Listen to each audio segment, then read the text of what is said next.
পর যখন বাজারে যায় গোটা স্কিন সমেত একটা চিকেন নিয়ে চলে আসে। ছেলেমেয়েরা না একদমই মাছ খেতে পছন্দ করে না, আর চিকেন খায়, ডিম খাবে, সয়াবিন খাবে, এগুলো খাবে। চিকেন ওদের সারা সপ্তাহ দাও চলবে, কোনো অসুবিধা নেই। তো কিন্তু চিকেন খাওয়াও এতটা মানে ঠিক না, কারণ এখন সব ইঞ্জেকশন দিয়েই মুরগির মাংসগুলো বড় করে তাড়াতাড়ি। ওই জন্য একটু ভয় পাই, কিছু করার নেই। চিকেনগুলো অনেক এনেছিল, সেগুলো কেটে কৌটো ভরে ভরে রেখে দিয়েছি। 2 দিন রান্না করেছি হাড়ের মাংসগুলো, একদিন কষা করেছি, তরকারি করেছি। যেদিন যেরকম করব সেরকম ভেবে ভেবে রেখে দিয়ে কোনো দিন হয়তো বড় পিসগুলো নিয়ে বিরিয়ানি বানিয়ে দিলাম। আর সলিডগুলো রেখে দিয়েছিলাম পকোড়া ভেজে দেবো বলে।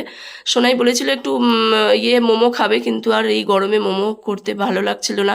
ঝটপট পকোড়াটা হয়ে যায়, তো দুপুরের শেষে ম্যারিনেট করে রেখে দিয়েছিলাম চিকেনটা। এখন একটু কর্নফ্লাওয়ার আর ডিম আর পেঁয়াজটা দেওয়া ছিল না, পেঁয়াজটা দিয়ে এখন ভালো করে পকোড়াগুলো ভেজে নিচ্ছি। 2বার করে ডবল ফ্রাই করতে হবে, তবে কিন্তু চিকেন ফ্রাই ভালো হয়। তো চলো, সৌনক এখন খুব খুশি দেখে আমিও খেয়ে নিই। ভিডিও